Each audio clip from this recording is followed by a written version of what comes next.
ಶಿಡ್ಲಘಟ್ಟದಲ್ಲಿ ಅಪರೂಪದ ದೃಶ್ಯ, ಪೊಲೀಸ್ ಠಾಣೆ ಬಳಿ ಹಾವುಗಳ ಪ್ರೇಮ ನೃತ್ಯ. ಚಿಕ್ಕಬಳ್ಳಾಪುರ ಜಿಲ್ಲೆ ಶಿಡ್ಲಘಟ್ಟ ನಗರದಲ್ಲಿ ಅಪರೂಪದ ಪ್ರಕೃತಿ ದೃಶ್ಯವೊಂದು ಸಾರ್ವಜನಿಕರ ಗಮನ ಸೆಳೆದಿದೆ. ಶಿಡ್ಲಘಟ್ಟ ನಗರದ ಪೊಲೀಸ್ ಠಾಣೆ ಮುಂಭಾಗ ತೋಟಗಾರಿಕೆ ಕಾಂಪೌಂಡ್ ಒಳಗಡೆ ಎರಡು ಹಾವುಗಳು ಪರಸ್ಪರ ಸರ್ಪಿಲ ಚಲನೆಗಳಲ್ಲಿ ತೊಡಗಿದ್ದ ದೃಶ್ಯ ಸ್ಥಳೀಯರನ್ನು ಆಶ್ಚರ್ಯಚಕಿತರನ್ನಾಗಿ ಮಾಡಿತ್ತು. ಈ ಅಪರೂಪದ ಕ್ಷಣವನ್ನು ಕೆಲವರು ತಮ್ಮ ಮೊಬೈಲ್ ಕ್ಯಾಮೆರಾದಲ್ಲಿ ಸೆರೆ ಹಿಡಿದು ಸಾಮಾಜಿಕ ಜಾಲತಾಣಗಳಲ್ಲಿ ಹಂಚಿಕೊಂಡಿದ್ದಾರೆ.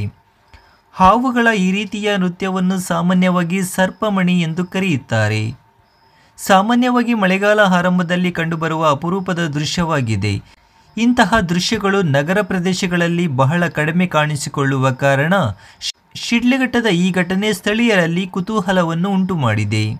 ಸ್ಥಳೀಯರ ಪ್ರಕಾರ ಸುಮಾರು 10 ನಿಮಿಷಗಳ ಕಾಲ ಹಾವುಗಳು ಶರೀರವನ್ನು ಸುತ್ತಿಸಿ ಸಿರಿವಂತ ಚಲನೆಗಳನ್ನು ತೋರಿಸುತ್ತಿದ್ದವು.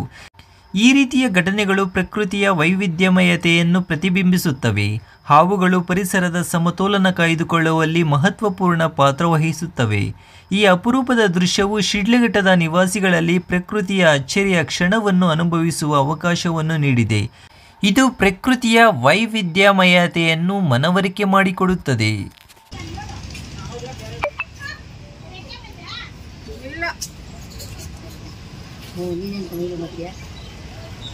ನಾನು ಯಾವಾಗ ಹೈಸ್ಕೂಲ್ಗೆ ಹೋಗೋವಾಗ ನೋಡಿರೋದು ನಾನು.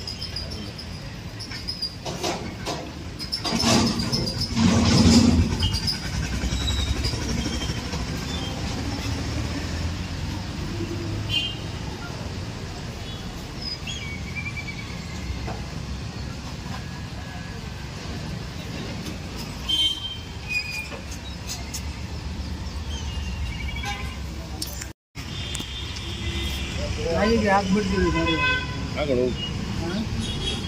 ನಾಯಿಗೆ ಹಾಕ್ಬಿಡ್ಬೇಕು, ನಾಯಿಗೆ ಅದೊಂದು ಇದು ಹಾಕ್ಬಿಡುತ್ತೆ.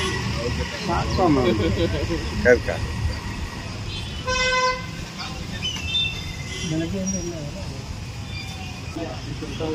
ಇನ್ನೂ ವೇಸ್ಟ್ ಆಗ್ತಾ ಇಲ್ಲ.